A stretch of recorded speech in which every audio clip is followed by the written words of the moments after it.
how to use on-screen keyboard in Windows 11 without any keyboard. Hey everybody, if you want to do so without using a physical keyboard, here's how you do it. You can follow the step-by-step tutorial for that, so let's get started.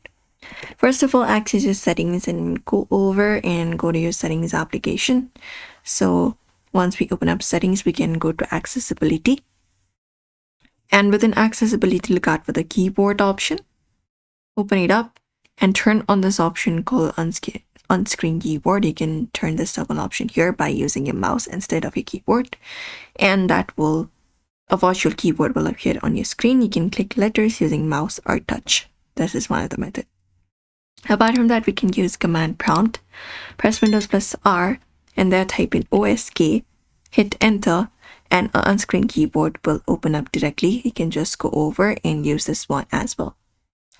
And if you're using a touch keyboard, if your touch screen is enabled, what we can do is we can right click on a taskbar, select the taskbar settings option, and there also we can turn on the option for touch keyboard. You can just go over and turn it on, tap on always, and that should also work out for you. And that's it. The on-screen keyboard works with mouse, touch, or stylus. You can resize it, dock it, or make it floating. It supports all the standard keyboard keys, including Shift, Control, and Alt. So that is it, everybody. We hope this video was helpful. Give this video a like and subscribe for more.